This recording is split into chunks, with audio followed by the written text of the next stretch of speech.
Hello student, subject topics पर आप लोगों का फिर से स्वागत है। और आज हम लोग बात करेंगे 12th क्लास की इकोनॉमिक्स की सेकंड बुक भारतीय अर्थव्यवस्था के विकास का चैप्टर 5 जिसका नाम है निर्धनता के कुछ आगे के टॉपिक्स के बारे में। लास्ट क्लास में हम लोगों ने क्वेश्चन नंबर 5 में गरीबी निवारण कार्यक्रम के बारे में पढ़ा था, जिसको आज हम आगे कंटिन्यू करेंगे। लास्ट क्लास में हम लोगों ने देखा कि सरकार ने प्रारंभ में गरीबी निवारण कार्यक्रम चलाया, लेकिन जिनका जो परिणाम था वो इतना बेहतर नहीं रहा। ऐसी स्थिति में सरकार को ये लगा कि इस क्षेत्र से लोगों को रोजगार कम प्राप्त हो रहे हैं, अतः लोगों को स्वरोजगार स्थापित करने के लिए प्रेरित किया जाए। इसी बात को ध्यान में रखते हुए वर्ष 1990 के दशक के अंतिम समय में और वर्ष 2000 के दशक के प्रारंभिक समय में सरकार के द्वारा कुछ ऐसे कार्यक्रम चलाए गए जिसके माध्यम से वह स्वरोजगार स्थापित कर सके व्यक्ति। इसके लिए सरकार के द्वारा कुछ ऋण और उस पर ब्याज की सब्सिडी प्रोवाइड करने का काम किया गया, यानी कि व्यक्तियों को कुछ लाभ वित्तीय सहायता देने का काम किया गया। तो वो कौन कौन से कार्यक्रम थे, आज हम इनको देखते हैं। तो सबसे पहला है इसमें ये 4th नंबर पे, क्योंकि थर्ड कार्यक्रम हम 3 कार्यक्रम पहले पढ़ चुके हैं। तो क्वेश्चन कार्यक्रम नंबर 4 है हमारा स्वर्ण जयंती ग्राम स्वरोजगार योजना यानी SGSY। ग्रामीण क्षेत्रों में निर्धनता को दूर करने हेतु अप्रैल 1999 में स्वर्ण जयंती ग्राम स्वरोजगार योजना प्रारंभ की गई।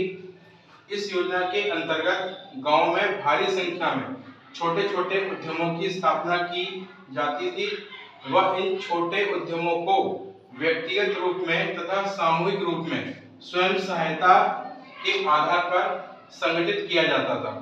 वर्ष 2011-12 में इसे राष्ट्रीय ग्रामीण आजीविका मिशन यानी NRLM में पुनर्गठित किया व इसका नाम बदलकर दीनदयाल उपाध्याय अंत्योदय योजना रखा गया है।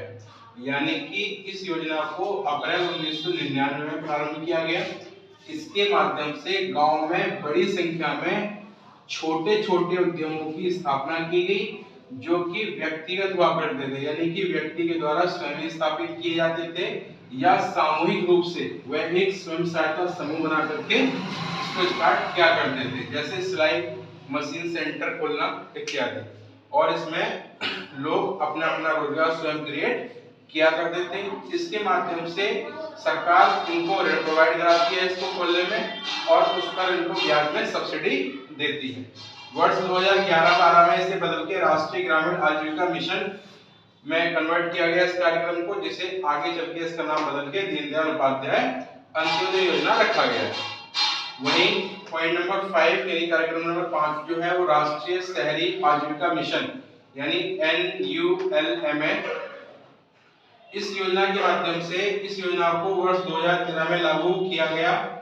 इसके अंतर्गत शहरी निर्धन को, जो शहर में निर्धन व्यक्ति हैं, उनको व्यक्तिगत या सामूहिक उद्यम स्थापित करने हेतु बैंक ऋण पर 7% से अधिक ब्याज दर पर सब्सिडी दी जाएगी। यानी कि 7% से ज्यादा ब्याज की दर लग रही है तो उस पर सरकार आपको सब्सिडी प्रोवाइड करेगी और आप कम से कम ब्याज दर पर ऋण लेकर के अपना कोई भी उद्यम स्थापित कर सकते हो।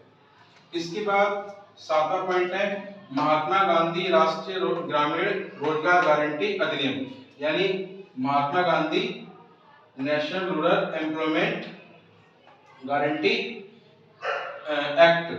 इस अधिनियम के माध्यम से, इसको सामान्य भाषा में मनरेगा योजना कहा जाता है, इस अधिनियम के माध्यम से काम के अधिकार के सिद्धांत के आधार पर इसको बनाया गया और इसका आरंभ वर्ष 2005 में हुआ। इस अधिनियम के तहत वे सभी व्यक्ति जो न्यूनतम मजदूरी दर पर अकुशल हाथ संबंधी काम करने के इच्छुक हैं उन्हें 100 दिनों की न्यूनतम अवधि के लिए रोजगार दिया जाएगा। इसे ग्रामीण क्षेत्रों में संचालित किया जा रहा है। यानी कि मनरेगा भारत सरकार के द्वारा काम के अधिकार के एवज में चलाया गया एक कार्यक्रम है, जिसके अंतर्गत ग्रामीण क्षेत्र में यदि कोई व्यक्ति कार्य मांगता है तो सरकार के द्वारा उसे न्यूनतम 100 दिनों के लिए कार्य प्रोवाइड किया जाएगा और इसके माध्यम से ग्रामीण स्तर पर लोगों को काम देने का कार्य किया जाता है। जो कि अकुशल लोग हैं, यानी कि उनके अंदर कोई कुशलता नहीं है, बस अपने हाथों से कार्य कर सकते हैं, इसी बात को ध्यान में रख के उनको कार्य दिया जाता है। तो ये कुछ कार्यक्रम थे जो सरकार के द्वारा लाभार्थी के रूप में, यानी कि स्वयं सहायता समूह बना के या व्यक्तिगत रूप से सरकार के द्वारा लोगों को कुछ धन आवंटित करके, ताकि वह स्वयं का रोजगार क्रिएट करें और अपना रोजगार स्थापित कर लें, यानी स्वरोजगार स्थापित कर लें।